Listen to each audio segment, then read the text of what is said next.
有人说嘲讽赖清德是吧？其实我跟大家讲啊，我多插一句啊，这个赖清德好不好咱们不管，但是这个赖清德当总理啊，当总统我是蛮喜欢的。先不管他害不害人，有人说为什么喜欢？因为这个主牛逼到他敢公开的对全世界公开的去谏言北京，而且是政府正规的谏言北京，要求北京政府要求他现在没有联合国地位，在联合国正式提出俄罗斯归还19世纪以后侵略中国的相关领土，这是一个国家基础的尊严和底线。这姓赖的敢就这么说，而且多次强调后，导致俄罗斯新闻发言人得回话。回话说什么？说你台湾是坚持一个中国原则，你台湾是中国的一部分，你没有资格去呼吁这件事儿。如果呼吁，得是中国政府呼吁，因为中国政府不呼吁，所以你这个呼吁是得不到支持的。就这一点，我就挺喜欢这主。就为什么我挺喜欢这主啊？因为他敢牛逼啊，他敢告诉你妈的我是中国人，你是不是我一个中国不说，我他妈得应该把19世纪俄罗斯侵略的土地都给我拿回来。你中共北京政府就该干这个事儿，你不是老说一个中国代表中国吗？我在联合国没位置，你应该在联合国提，不提你就是个怂瓜。这骂着骂着他妈中国政府缩头乌龟不敢说，结果俄罗斯的外交部发言人要出来正式回应这个姓赖总统的这个话啊，坚持一个中国原则，这个事儿不该是你嚷嚷的，这个事儿得北京说，北京没提就没这个事儿，中俄两个人是伙伴，去你蛋的！所以我为什么说我说他有千错万错，咱不管，他妈的，这不是中国北京政府不就是傻逼吗？大傻逼吗？跟人家相比大傻逼吗？对吧？人家就敢这么去呼吁，敢这么去嚷嚷，你呢？你代表的是人民，代表国家了吗？你代表个嘚儿啊你，对吧？缩头乌龟，屁话都不敢说，自己都不敢说，自己都不敢说，好吧？啊，所以其他都不说什么东西了啊，其他不说什么东西了啊，大家有机会去看一下吧。中国哪里有大萧条 ？CCTV 都说了，整个社会洋溢着欣欣向荣的乐观氛围，我们叫固本培元，没关系，我也不知道你说的是正话反话，那就固本吧，那就固呗。顾吧挺好的，看看顾完了拿什么结果。自己骗自己是最逗的啊，自己骗自己是最逗的。对，所以其他的也不说啥了啊，其他的咱也不说啥了啊。还有什么问题大家自己可以聊一下啊，大家自己可以聊一下。当然你们这么聊中国人，说中国人都这样都那样都有劣根性，这个我承认，很大一部分都有劣根性，没办法啊，中国人确实不愿意帮中国人撸贷款，一定要撸啊，千万别讲脸面，能撸的钱一定要全都撸走，听明白了吗？啊，因为有朋友跟我讲，说自己在深圳买的房子，自己撸的钱，完了挺不好意思的，我说你有什么可不好意思的呀？我说这个钱你自己，他说那万一我这房子，我虽然钱拿，但是万一房子收回，我说你跟你姐夫，你跟他签一个20年、15年、2年的租房协议。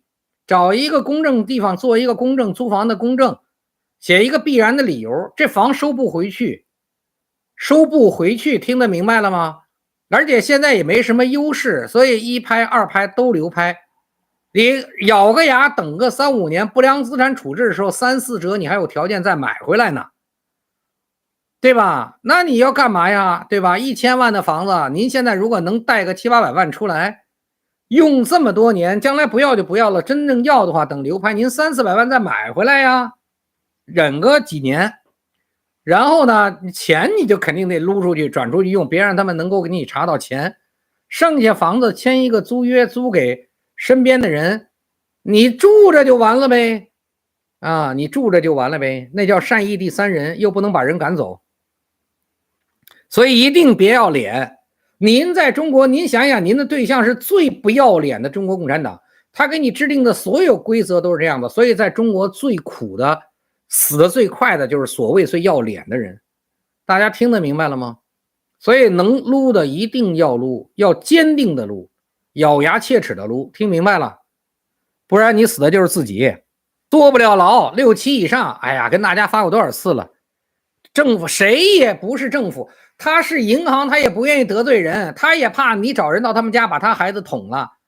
上面跟他说6期，他就6期，满足6期，他尽一切努力，他也得保你。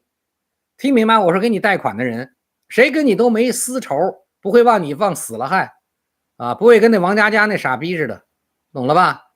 啊，大家一定要知道就行，会政策就行。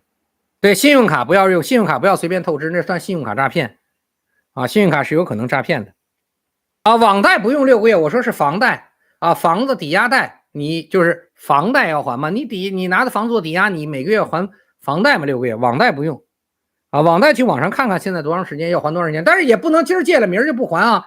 网贷去网上可以看看多长时间。拿不到不发工资，你不辞职干嘛呢？你找个怎么也得找个发工资的地儿啊。说山东日照不发工资了，企业该不该辞职？不发工资，你在那待着干嘛呀？而且你看得出他哪有发工资的可能性啊？都有趋势，他就是越坏越坏，1年都发不出来。他要1个月不跟你聊，1年都发不出，证明的企业经营得差到什么份上？他欠银行欠债的地方得越来越多，负债越来越高，因为企业经营需要成本的。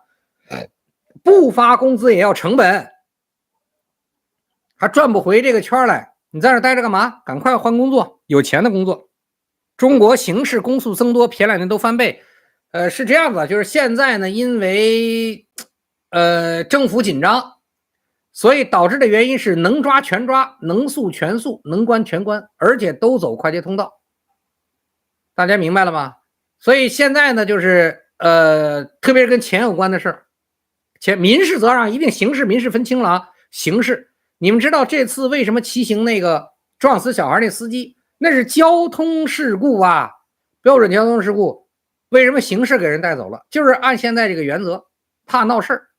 就这些人一旦出了问题，判决不好，搁在外面怕出事儿，所以就能抓的就全都抓起来啊，知道吧？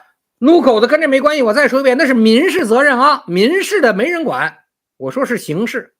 别吸毒啊，别卖淫嫖娼，听明白了吗？就是这个东西，别干那个跟法律擦边的事儿，叫刑事擦边的事儿。网贷能撸啊，都讲这么半天了，玩命的撸啊。现在有啥出国的好办法？你拿个护照不就出了吗？你讲的出国的好办法是啥啊？问有没有出国好办法是啥啊？你要工作签吗？你是想办个工作签吗？去网上找，有很多地方能够办工作签证的。苹果手机对于原有手机已经安装的微信等相关功能，按现在的条例可以继续使用，因为它会传导过去。但没有新装微信等功能可能会受到限制啊。这不是刚才有人问苹果手机吗？苹果手机有可能，因为那是中国的 app 啊，里面有很多的有问题的地方。